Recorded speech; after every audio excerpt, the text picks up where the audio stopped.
ناظرین آداب، آج کی اس خصوصی پروگرام ایک ملاقات میں آپ کا خیر مقدم ہے، اور ہماری خوش بختی ہے کہ پروفیسر شمیم حنفی صاحب یہاں موجود ہیں ہماری یونیورسٹی میں، اور ادب کے حوالے سے، درس و تدریس کے حوالے سے اردو کی پورا جو سفر رہا ہے، تاریخ رہی ہے، اس پوری تہذیب رہی ہے، آپ اس کے اوپر ظاہر سی بات ہے کہ بہت ہی معتبر شخصیت پورے ملک میں نہیں بلکہ پوری دنیا میں ہم سب جانتے ہیں، بہت ہی احترام سے ہم سب لوگ شمیم حنفی صاحب کا نام لیتے ہیں۔ بہت ساری کتابیں آپ کی ہیں، بہت سارے مقالے ہیں، بہت ساری تقاریر ہیں، بہت سارے خطبات ہیں آپ کے تہذیب کے حوالے سے۔ شمیم حنفی صاحب کو ہم ایز اے استاد تو بہت ہی احترام ہم کرتے ہی کرتے ہیں، لیکن بہت کم لوگ شاید یہ جانتے ہیں کہ پرفارمنگ آرٹ سے آپ کا بہت قریبی رشتہ رہا ہے، خاص طور سے جس وقت تدریسی سفر آپ کا شروع ہوا ہے تو تھیٹر کی جانب آپ راغب ہوئے، پوئٹری کی جانب ہوئے، پینٹنگ کی جانب ہوئے۔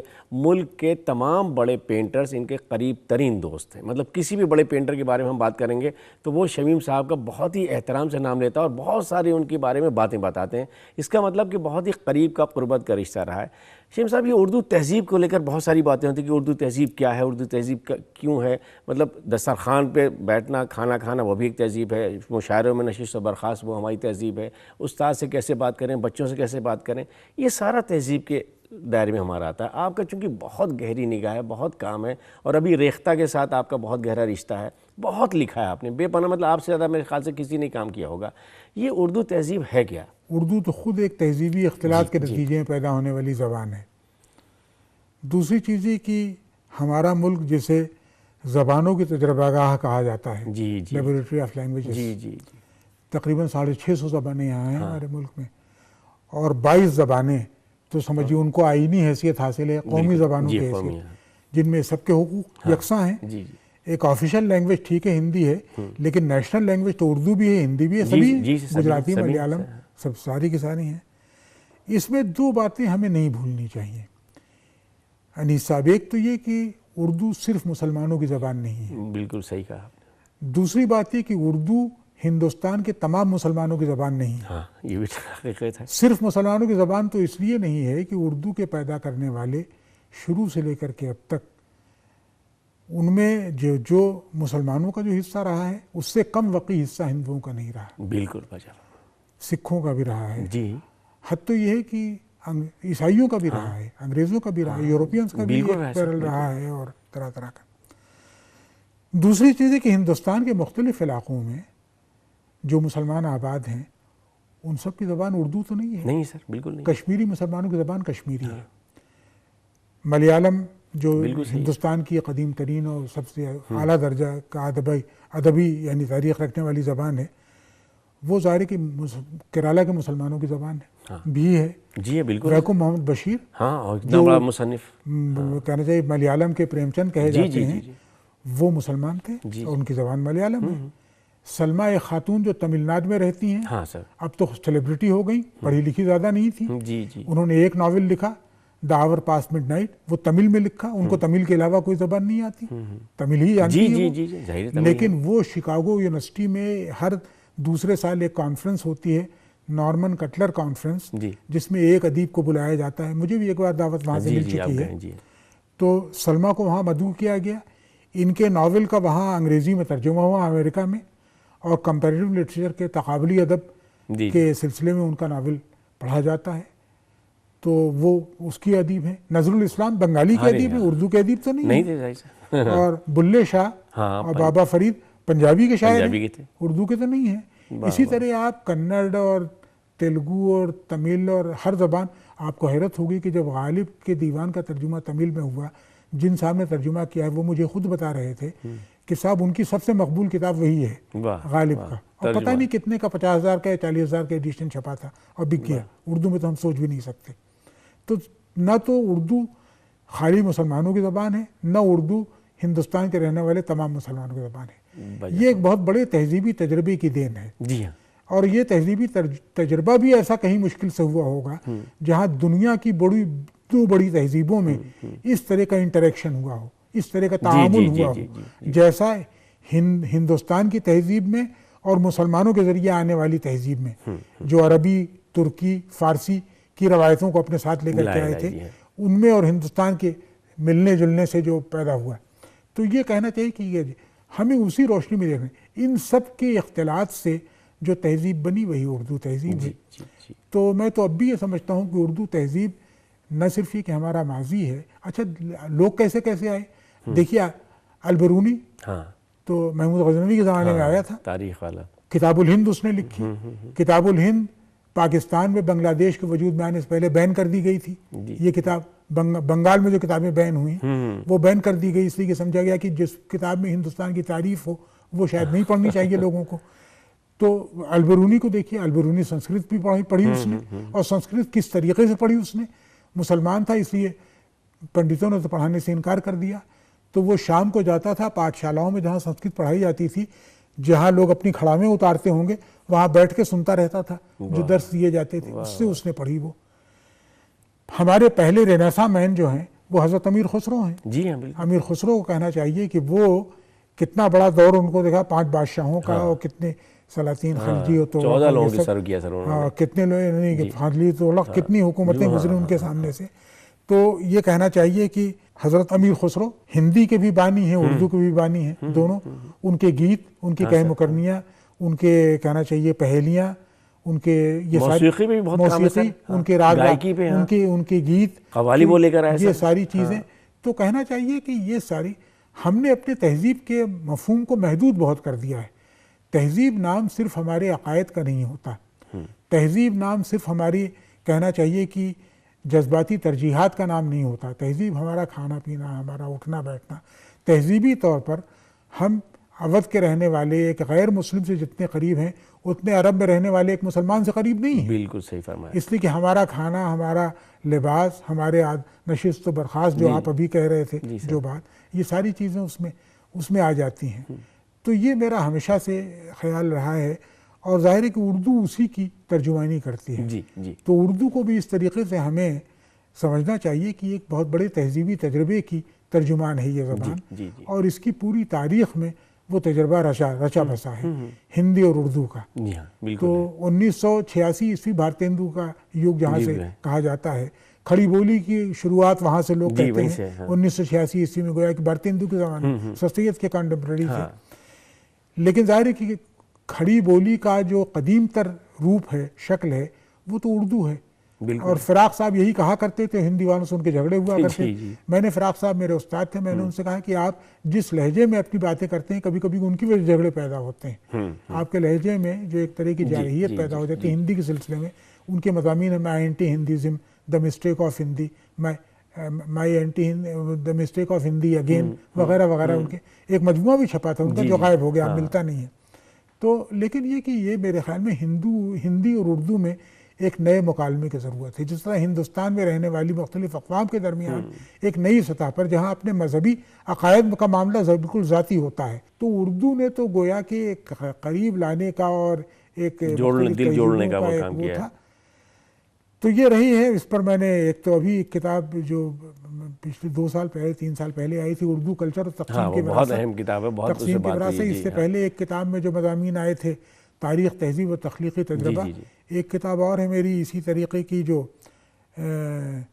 تشدد, معاشرتی تشدد اور کیا ہے اردو کے ادبی روایت, یہ پاکستان میں چھپ گئی کتاب. جبکہ ظاہر ہے کہ اس میں وہاں کے بہت سے رجحانات, رویے, جو نظریے, ان کے خلاف بہت سی چیزیں اس میں لکھی, لیکن وہاں کے ایک نیشن بیکن ہاؤس میں وہ کتاب چھاپی ہے. تاریخ کے سلسلے میں جو میرے مضامین ہیں وہ بھی ان کا مجموعہ وہاں چھپ رہا ہے, اور یہ سب ہے. تو میں سمجھتا ہوں ہندوستان میں رہنے والے, پاکستان میں رہنے والے دونوں ایک اردو تہذیب کی ترجمانی وہ بھی کرتے ہیں, ہم بھی کرتے ہیں. اور بلکہ دنیا کے مختلف علاقوں میں اب تو دنیا اتنی تیزی سے سمٹی ہے, سکھلی ہے کہ ایک ویلیج ہو گیا ہے. تو یہ ہے ویلیج ہو گیا. ایسا ہمارے ادب کے اندر دیکھیے, ہم شاعری کی بات کریں, تحقیق کی بات کریں, تنقید کی بات کریں, کسی بھی صنف کی, افسانے پہ ہمارے بات ہو, ناول پہ ہمارے بات, ہم بچوں کے ادب پر بھی, کہیں بھی جاسوسی اس پہ بھی, ہر جگہ ہم لوگ کسی بھی زبان سے اگر موازنہ مقابلہ کیا جائے تو کہیں شرمندہ نہیں ہوتے. لیکن جب ڈرامے کی بات ہوتی ہے تو کافی کچھ ایسا ہے کہ مطلب لگتا ہے کہ ابھی بہت کام باقی ہے, ہم تھوڑا پیچھے ہو گئے ہیں. اس کی وجہ کیا ہمارے لیے شرمندہ ہونے کے بہت سے بہانے ہو سکتے ہیں. جی, موسیقی میں مسلمانوں کی جو خدمات ہیں, یعنی سمجھیے آپ کی حضرت امیر خسرو یا استاد تانسین سے لے کر کے استاد امیر خان تک, جو آخری بڑے کلاسیکی ہمارے ہندوستان کے, ہم نے کس کی عزت کی، کس کی قدر کی.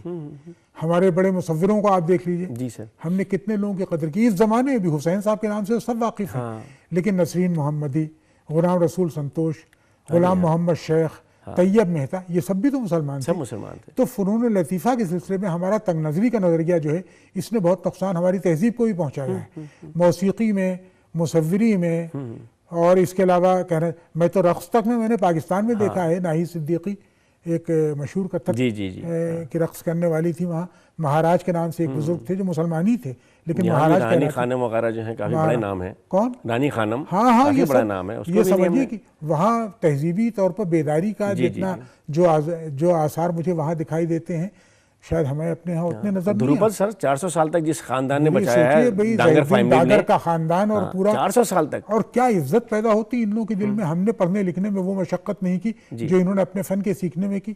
ہم اس کو صرف گانا بجانا کہتے ہیں، ہم اس کو صرف میراثی کہتے ہیں. کیا معنی ہیں یہ سب؟ تو تھیٹر کا مسئلہ تو یہ ہے، یہ تو دنیا کا بہت بڑا فن تھا. جی سر. یعنی آپ نے اتنے سارے ڈرامے لکھے ہیں جو مختلف یونیورسٹیوں میں پڑھائے جاتے ہیں. اور آپ یہ دیکھیے کہ پرانی بابل اور نینوا کی تہذیب جو کہنا چاہیے، سامرا کی تہذیب جس کے آثار عراق میں، بیبلون میں، اور جو ظاہر کی تباہ کر دیا گیا، اتنی بڑی تہذیب دنیا کی.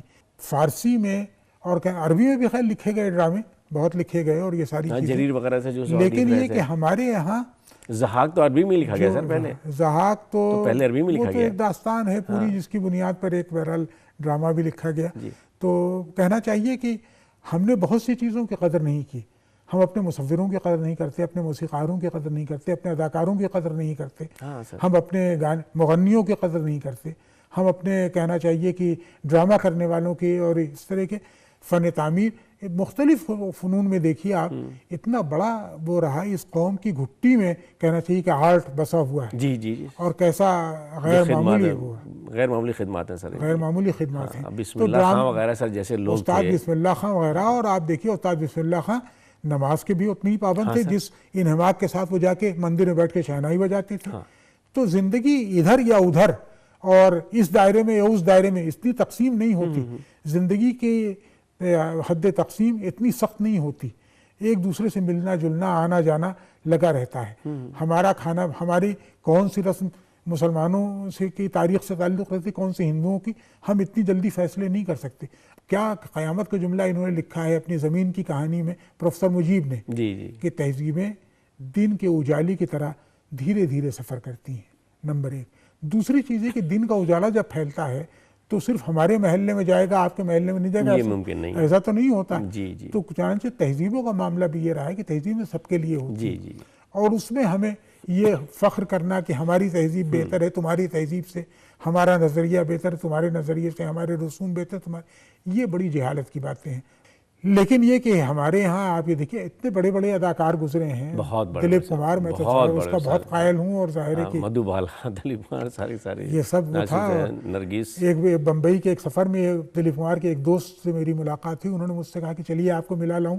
میں نے کہا دیکھیے آپ کے بے تکلف دوست ہیں، میرے نہیں ہیں. میں ان کی اجازت لیے بغیر، ان سے وقت لیے بغیر ان سے نہیں ملوں گا. میرے دل میں ان کی وہ قدر ہے. میں نے دیکھا ان کو قریب سے ایک آدھ، لیکن یہ کہ صاحب کیا قیامت. تو ان چیزوں کی ہمیں قدر کرنی. تھیٹر کی بھی ہم نے قدر نہیں کی. اور ظاہر ہے کہ اس طریقے کا آپ کا ڈاکٹر صاحب بڑا گہرا رشتہ رہا ہے تھیٹر سے، پرفارمنگ آرٹ سے، اور آپ نے مطلب بہت ساری ہندوستان کی جتنی یونیورسٹیز ہیں وہاں بھی دیکھ رہے ہیں. یہ یونیورسٹی جو اردو یونیورسٹی ہے، ہم اب ایک نئی ابتدا کرنے جا رہے ہیں کہ مطلب فنون لطیفہ کو لے کر، پرفارمنگ آرٹ کو لے کر، تہذیب کو لے کر آپ کا کیا مشورہ ہے کہ ہمیں کس سمت میں کیا کام کرنا چاہیے تاکہ آنے والے جو ہمارے بچے ہیں جس معاشرے سے آ رہے ہیں، ہمارے معاشرے سے، ان کے بیچ میں اس کو کس طرح سے مقبول بنایا جا سکے، کس طرح سے ایکسیپٹیبل بنایا جا سکے؟ آپ کی یونیورسٹی کو تو ایک مرکز بن جانا چاہیے اس کا. اور میرا خیال یہ ہے کہ اور یہاں تو تیلگو کی زبان اور اردو زبان کی آمیزش سے جو زبان ایک پیدا ہوئی، قلی قطب شاہ سے لے کر کے اب تک آپ دیکھیے جو زبان ہے پوری، اس سے فائدہ اٹھانا چاہیے. تو ایک مرکز ہونا چاہیے یہاں اس طرح کا کہ تیلگو کے اور یہاں کی جو مقامی اور بولیاں ہوں گی ان کے بولنے والے اور اردو بولنے والے سب مل کر کے بھئی ظاہر ہے کہ یہاں جمع ہوں. موسیقی کی دنیا میں کیا کام ان لوگوں نے کیا ہے، مصوری میں کیا کر رہے ہیں، اور فنون ہیں یہ، تھیٹر میں کیا، اس کو مل کے کیوں نہیں ہونا چاہیے. ایک بڑا ایک میوزیم بننا چاہیے تھا یہاں بڑا. بلکہ ایک بار میں آیا تھا UGC کے ٹیم کے ساتھ یہاں، شمیم راجپوری صاحب کے زمانے میں، تو یہاں آیا تھا.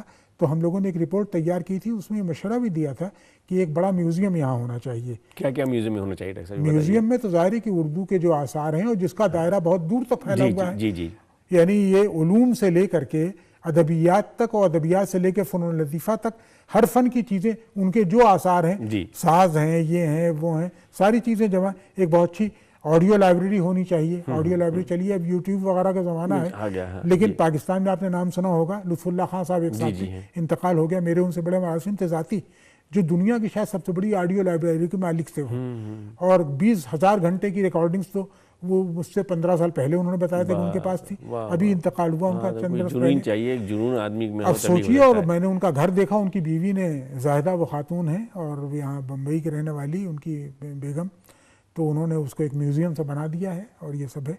تو کیوں ایک بڑی آڈیو لائبریری آپ کے پاس ہونی چاہیے؟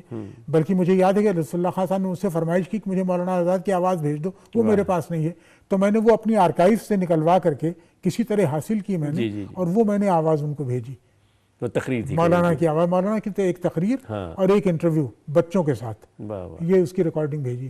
تو ان کو آپ دیکھیے، تو یہ چیز، تو آپ کے یہاں تو ایک بڑا مرکز ایسا ہونا چاہیے تہذیبی، جہاں تھیٹر ہے، مصوری ہے، موسیقی ہے، اور دوسرے فن تعمیر ہے، خطاطی ہے، جو بھی ہمارے فوک فارمز جتنے ہیں ہمارے لٹریچر کے، رسوم، گیت اور یہ وغیرہ، یہ سب، ان سب کو پرفارم کرنے والے، ان کی ریکارڈنگز جہاں تک ہو سکے بلا کے کبھی رکھے جائیں یہاں، ان کا ایکسپوجر ہو، تعلیم دیکھیں، کتنی بڑی دولت ہے جو ہم جس سے محروم اپنے آپ کو کیے دے رہے ہیں، اور یہ چیزیں ایک بننا چاہیے یہاں شعبہ اس طرح کا۔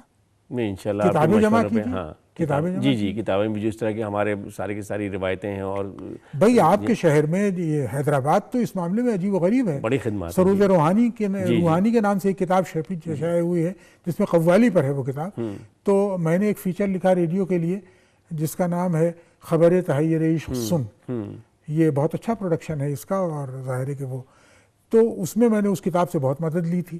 اس میں سب سے زیادہ مدد مجھے، بلکہ سچی بات یہ کہ یہاں جو روایت رہی ہے وہ تو غیر معمولی ہے۔ ابھی بھی سر بہت بڑا خاندان ہے قوالوں کا آباد ہے۔ عزیز صاحب تو اتنے بڑے تھے، گرم ہوا میں جو قوالی گائی، تو ستیو کو یہاں سے ڈھونڈنا پڑا قوال، اور اتنی عمدہ قوالی۔ تو آپ کی یونیورسٹی کو تو اس کا مرکز بن جانا چاہیے۔ مصوروں کو آپ کبھی بلاتے ہیں، یا غلام محمد شیخ کو بلائے، بتائیے کہ بھئی یہ لوگ ابھی موجود ہیں۔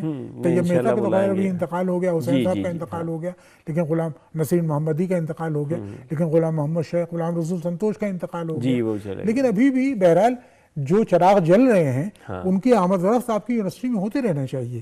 مصور آئیں، موسیقاروں کو بلائیے کبھی، لوگ ان کا احترام کرنا سیکھیں۔ جی۔ اچھا، آپ کیسے راغب ہیں ڈاکٹر صاحب؟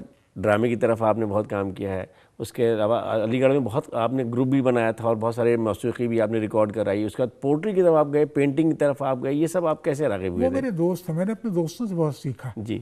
اور مصوروں میں میرے دوست پسند رام چندرن، جنہوں نے منٹو فولیو تیار کیا ہے، منٹو کے ایچنگز کا، ان کو اردو نہیں آتی، ان کی زبان تو ملیالم ہے، جی، بولتے وہ صرف انگریزی ہیں۔ شام کو ہم 7 برس تک ایک دوسرے کے پڑوسی رہے، ہم شام کو ٹہلتے تھے۔ اب جہاں ابو الفضل انکلیو ہے، وہاں پہلے گیہوں کے کھیت تھے، اور وہاں گلاب بوئے جاتے تھے، گلاب اور گیندے کے کھیت تھے، ہم ادھر ٹہلنے جاتے تھے کالندی کنج تک، اور راستے میں ہم ان کو کہانیاں سناتے تھے، تو وہ کہانیاں ہم نے ان کو سنائی منٹو کی، پھر انہوں نے اس پر ایچنگز تیار کی، اور وہ فولیو تیار ہوا، اور وہ ڈرائنگز تیار ہوئیں۔ اسی طریقے سے انہوں نے فروغ فرخزاد کی نظمیں میں نے ان کو سنائی، انہوں نے فارسی میں ان کو السٹریٹ کیا ہے، ان کی ڈرائنگ ہے، وہ چھپی نہیں ہے ابھی۔ اسی طریقے سے انہوں نے سمجھیے کہ یہ جو انور سجاد کا ناول چھپا خوشیوں کا باغ، جو پاکستان کے حالات جو وہاں پیدا ہوا، تباہی جو آئی وہاں تنگ نظری کی وجہ سے، اس پر وہ ناول ایک کہنا چاہیے کہ بھٹو کی شہادت پر ختم ہو جاتا ہے وہ، تو گویا کہ اس کی ڈرائنگز انہوں نے بنائی۔ تو یہ سب چیزیں تو میں نے میرے دوستوں میں، آپ جانتے ہیں کہ موسیقی سے دلچسپی، مصوری سے دلچسپی، میں نے ان کا تو نکی پٹیل آپ کے دوست تھے، سنتوش آپ کے دوست تھے، نہیں یہ سب چندن داس آپ کے دوست تھے، یہ سب آپ کے بڑے قریبی دوست ہیں، سروج پال ہیں، وید نیر ہیں، جتن داس ہیں، یہ سب میرے دوست ہیں۔ آپ واحد اردو ادب سے تعلق رکھنے والے جس کے پینٹرز اتنے دوست ہوں، میوزیشین اتنے دوست ہوں۔ ارپتا سنگھ جو مسز گاندھی کی سب سے پسندیدہ پینٹر تھی، وہ میری بہت دوست ہیں اب بھی ہیں، اور ان کے شوہر پرمجیت سنگھ، ان کی تصویر میرے گھر میں بھی لگی ہوئی ہے، آپ دیکھیے آ کر۔ تو کہنا چاہیے کہ یہ سب ہیں۔ اچھا، واقعہ یہ ہے کہ اس ویژن کے بغیر خالص ادب ودب کیا چیز ہوتی مجھے نہیں معلوم۔ یہ تو سارے فنون جو ہوتے ہیں ایک دوسرے سے قصب فیض کرتے ہیں۔ جی، یقیناً۔ پہلے کے مومن خواہ مومن موسیقی جانتے ہیں. غالب نے اپنے خط میں ذکر کیا ہے ان کی وہ غزل جو ہے, ہم ہیں مصروف جفا ہم پہ جفا اور صحیح, ہم ہیں کیا مشتاق جفا ہم پہ جفا اور صحیح. انور الدولہ شفق کے نام ایک خط ہے, اس خط میں انہوں نے لکھا تم اس غزل کو راگ جھنجھوٹی میں گوا کر سننا, میں جیتا رہا تو میں بھی آگے سن. یعنی غالب کو یہ بھی خیال تھا کہ یہ غزل کس راگ میں گائی جائے.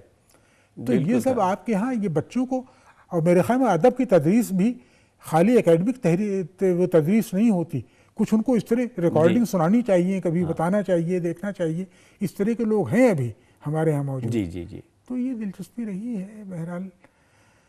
تو میری دلچسپی کا دائرہ تو بہت ہاں, مطلب آپ کا بہت زیادہ قریب سے معاملہ رہا ہے, مطلب اس طرح کا, اور اس طرح کے لوگوں کو آپ نے بہت پسند کیا, اور آپ کے دوستوں کی صفوں میں جو ہے اس طرح کے نام حبیب صاحب کی خدمت میں مجھے نیاز حاصل تھا, ان سے بہت وہ رہے. ہاں, تو یہ سب چیزیں رہی ہیں.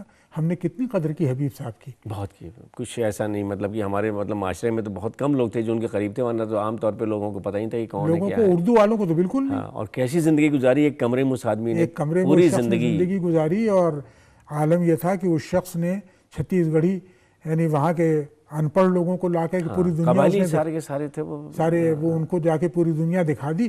اردو والوں نے صرف آگرہ بازار, باقی اس شخص کا اتنا کام ہے صاحب. چرنداز چور کو چرنداز چور ہے, اور یہ ہے راجا ٹیگور کے ڈرامے, مٹی کی گاڑی ہے وغیرہ وغیرہ, مرچ کا ٹکا وغیرہ سب کیا انہوں نے, بہت کیا. نہیں, حبیب صاحب کا کنٹریبیوشن تو غیر معمولی ہے. ہمیں اپنے بزرگوں کے ان کارناموں کو فراموش نہیں کرنا چاہیے. اور یہ سب چیزیں ایسی ہیں کہ جو ہمیں اپنے طالب علموں کو بتانا چاہیے, ہمارے اساتذہ کو بھی ایسا ہونا چاہیے. ڈاکٹر صاحب سناٹا ہر طرف ہے. یونیورسٹیز میں جہاں بھی اردو شعبے ہیں وہاں پر موسیقی پر, فنون لطیفہ پر, پینٹنگ پر اور ڈرامے کے اوپر کتنا لیکچر ہوتا ہے, کتنا کام ہوتا ہے. مطلب کچھ نہ کچھ کمزوری تو ہم لوگوں کی ضرور ہے, کہ مطلب ہمیں یہاں گنجائش نکالنی چاہیے اپنی اردو یونیورسٹی میں, کہ تہذیب کا رشتہ بہت قریب سے. بھائی دیکھیے, اردو موسیقی پر اردو میں کتابیں ہمارے صوفی بزرگوں میں تو بعضوں نے لکھی کتابیں, اور اس کے بعد آپ یہ دیکھیے کہ وہ لٹریچر مل جاتا ہے, فارسی میں بھی آپ کو مل جاتا ہے.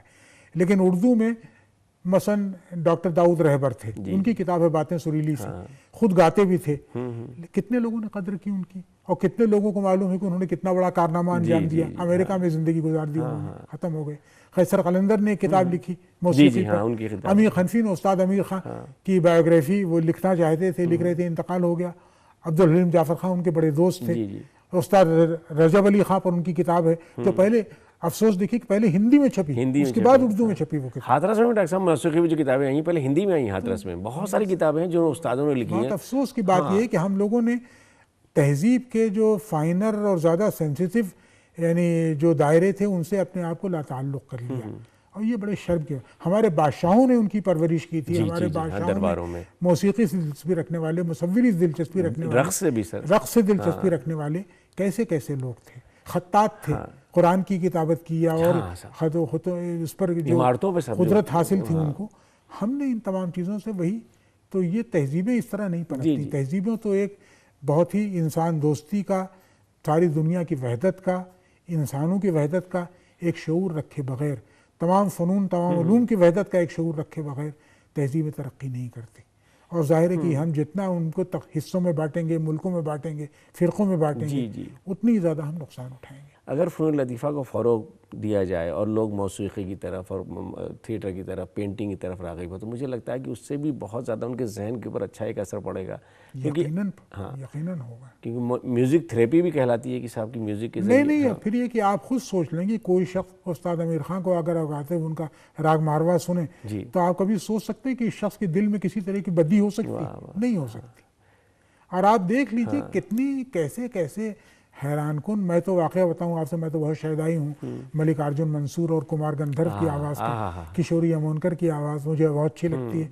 تو میں تو سنتا ہوں ان لوگوں کی موسیقی, اور میں نہیں سمجھتا کہ انسان کے دل میں کوئی برائی پیدا ہو سکتی ہے ان لوگوں کو سننے, یا کسی اچھی تصویر کو دیکھنے کے بعد آپ وین گوگھ کی کوئی پینٹنگ دیکھوا قتل کر سکتے ہیں کسی کا. تو کہنے کا مطلب یہ کہ یہ ساری چیزیں آپ کے اندر ایک طرح کی لطافت, ایک طرح کی نزاکت, ایک طرح کی انسان دوستی, نرمی, یہ سب پیدا کرتی ہیں. ابھی پچھلے سال ڈاکٹر صاحب جو موسیقی کا اینول وہ تھا میوزک, کلاسیکل میوزک فیسٹیول جو ہوتا ہمارا, اس میں ابتدا تھا اس دن استاد رشید احمد خان آئے تھے, 106 برس کے, اور انہوں نے گایا رام رام مورے رام مورے رام، 1 گھنٹے تک صرف یہی رام میرے رام. اور اس کے بعد پنڈت جسراج آئے، انہوں نے گایا اللہ اللہ مورو اللہ مورو اللہ، اور لوگ صرف کھڑے ہوئے تھے، رو رہے تھے. پنڈت جسراج نے تو بہت ایک دن ذکر بھی کیا آپ نے مسلمان استادوں کا، اساتذہ کا اور گروؤں کا.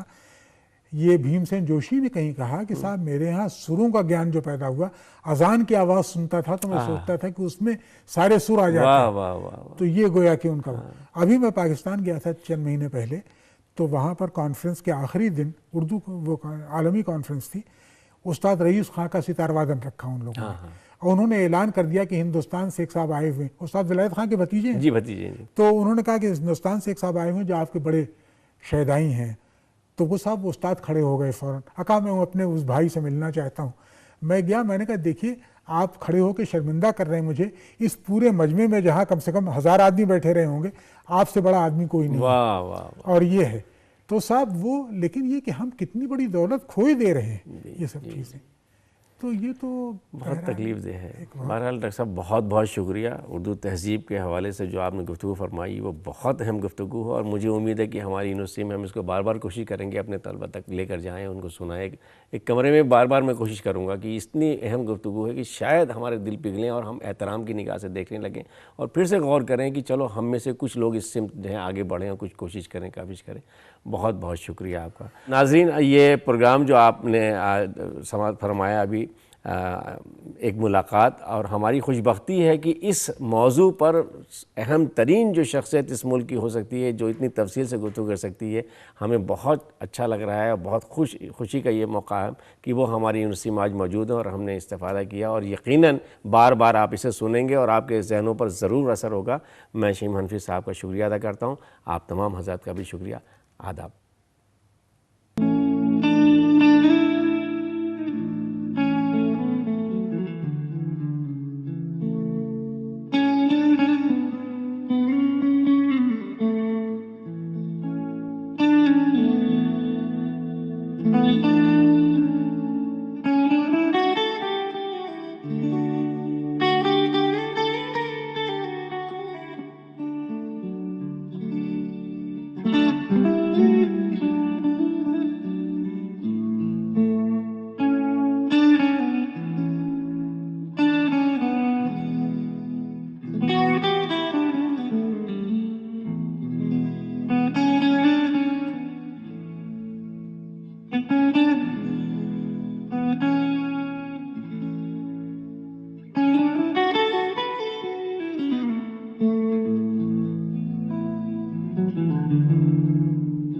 Thank you.